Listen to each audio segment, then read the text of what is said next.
सन्यासियों की अखाड़े 7 अखाड़े हैं, इनकी परंपरा है ये, इन्हीं में बनते हैं नागा। नागा जो एक दिगंबर रूप है निर्वस्त्र रहने के लिए, पहले दीक्षा के बाद फिर उनको नागा बनाया जाता है। कैसे बनते हैं नागा साधु, कैसे दी जाती है उन्हें दीक्षा? प्रयागराज के महाकुंभ से जूना अखाड़ा के महंत ने हमारे कैमरे पर ये सारे राज खोले, क्योंकि आज से पहले आपने कैमरा पर नागा बाबा की दीक्षा नहीं देखी होगी। ये वीडियो जो आप देख रहे हैं वो देखकर आप हैरान रह जाएंगे कि कैसे 5 गुरु चुने जाते हैं, उसके बाद उनको दीक्षा दी जाती है। नागा कैसे अलग होते हैं आम इंसान से और कितनी रहस्यमय होती है उनकी दुनिया, इन सारे सवालों के जवाब खुद महंत ने जूना अखाड़ा से हमसे मिलकर दिए हैं। ऐसे राज खोले गए हैं जो आज से पहले आम आदमी ने नहीं सुने होंगे।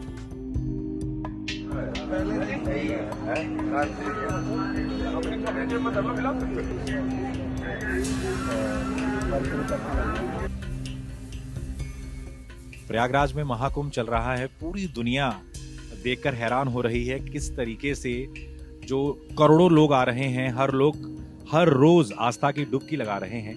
इस वक्त हमारे साथ जूनागढ़ अखाड़े के ही एक महाराज जी मौजूद हैं। आइए उनसे बात करते हैं। अगर कोई आम साधक, अगर कोई आम आदमी, आम इंसान जूना अखाड़े से जुड़ना चाहे, दीक्षा लेना चाहे तो क्या प्रोसेस होता है जी? इसके लिए सबसे पहले तो हमें अपना घर छोड़ने के बाद में गुरु लोगों की सेवा करनी पड़ती है, और जब उस योग्य हम हो जाते हैं, गुरु लोग समझते हैं, तो उसके बाद हमारा जो है शुरू में पंच संस्कार करते हैं। 5 गुरु बनाए जाते हैं और पंच संस्कार करने के बाद में जो हमारी एक संस्कार प्रक्रिया जो अखाड़ों के द्वारा होती है, फिर उसके बाद वो होती है, और उसके बाद फिर ये दिगंबर नागा वगैरह जो होते हैं वे फिर बनाए जाते हैं। दीक्षा के बाद कोई नागा जो साधु बनते हैं, कौन होते हैं, वो कैसे बनते हैं? उसके लिए पहले जो है ना, उनके जो हमारे यहाँ संस्कार अभी 18 तारीख में होंगे, उसके लिए विजयावन होता है। हमारे जो आचार्य अवधेशानंद गिरी जी महाराज जो ना पीठाधीश्वर हैं, वो उनके लिए सभी सन्यास की दीक्षा देते हैं, और पहले दीक्षा के बाद फिर उनको नागा बनाया जाता है। वो हमारी धर्म ध्वजा के नीचे ही, तनी के ऊपर ही उनको सबको नागा बनाया जाता है।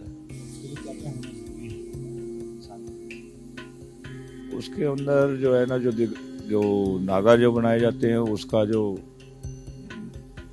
अलग प्रक्रिया है, और कुछ ऐसे भी साधु होते हैं जो नागा नहीं बनते, क्योंकि उनका जो नागा प्रक्रिया है उसमें वे नहीं फिट होते, और जो सक्षम है मतलब उस अंग से, उनको नागा बनाया जाता है। हम देखते हैं, हम लोग हर अखाड़े में नागा होते हैं, तो इसके पीछे एक आम इंसान को समझ नहीं आती कि हर अखाड़े में नागा क्यों है। नहीं, हर अखाड़ों की जो ये सन्यासियों की अखाड़े 7 अखाड़े हैं, इनकी परंपरा है, इन्हीं में बनते हैं नागा, 7 अखाड़ों में बनते हैं। अभी हमने देखा यहाँ पे एक प्रक्रिया चल रही थी थोड़ा वक्त पहले, 5 गुरु बनाए जा रहे थे, संस्कार उनके हो रहे थे। हाँ, अब उनके बाद जो अखाड़ा के जो संस्कार होंगे उनकी पर्ची कटेगी वहाँ पे, उसके बाद पर्ची कटने के बाद में फिर उनके संस्कार होंगे, फिर आचार्य जी उनको दीक्षा देंगे, उसके बाद जो अगली साई होगी उसके ऊपर नागा बनेंगे। फिर अगर वो बनना चाहें या फिर वो देखा जाता है, इच्छा है, वो उनकी इच्छा भी है, वो बनना चाहे तो बने, और नहीं बनना चाहे तो वो आगे भी बन सकते हैं। उनके लिए आज उज्जैन में भी बन सकते हैं, वो ऐसा है। कोई मतलब एक सन्यासी बनने के बाद वो कभी भी आगे नागा बन सकते हैं, ये उनके ऊपर कभी भी बन सकते हैं।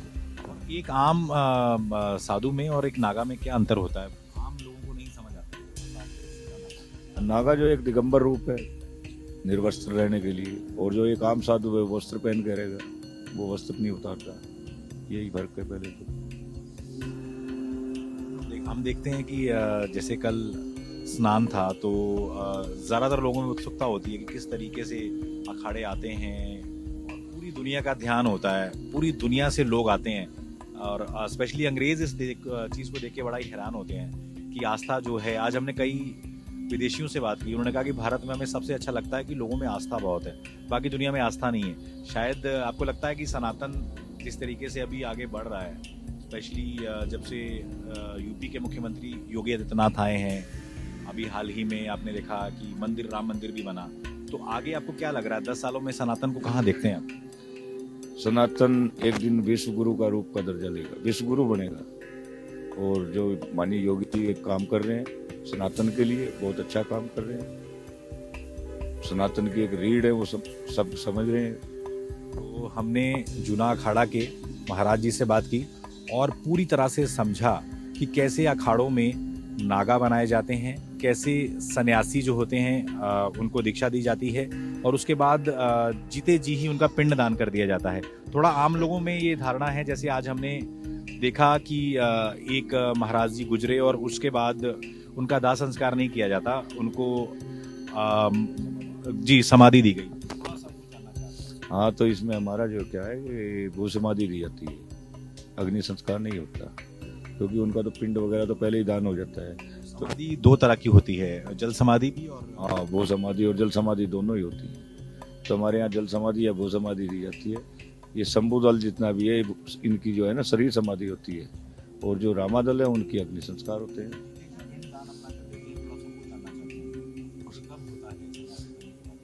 ये संन्यास की जब भी प्रक्रिया होगी ना, जब हमारे संस्कार होंगे, अभी जब भी अखाड़ा इसकी एक निर्धारित डेट तारीख करेगा, उसके बाद जो है उसमें जो होंगे आपके सामने ही होगा, वो प्रक्रिया चलती है जो।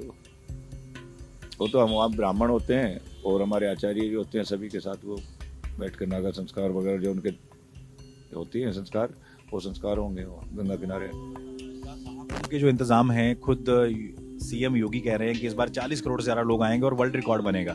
आपको क्या लग रहा है, कैसे इंतजाम किए हैं सीएम योगी आदित्यनाथ ने इस बार? बहुत दिव्य और भव्य कुंभ योगी आदित्यनाथ जी के सानिध्य में ही हो रहा है और बहुत अच्छा कार्य कर रहे हैं। आप कहाँ देखते हैं 10 साल बाद योगी आदित्यनाथ को? हम प्रधानमंत्री के रूप में देखते हैं उन्हें, इस देश को और आगे ले जाने वाले एक अच्छे योगी।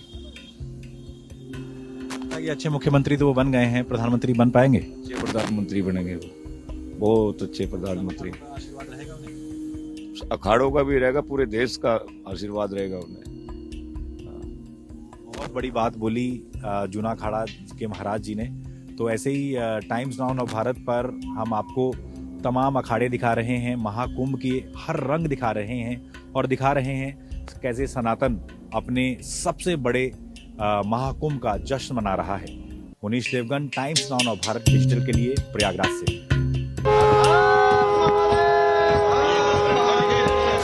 सन्यासियों के अखाड़े 7 अखाड़े हैं, इनकी परंपरा है, इन्हीं में बनते हैं नागा। नागा जो एक दिगंबर रूप है निर्वस्त्र रहने के लिए, पहले दीक्षा के बाद फिर उनको नागा बनाया जाता है। वो हमारी धर्म ध्वजा के नीचे तनी के ऊपर ही उनको सबको नागा बनाया जाता है।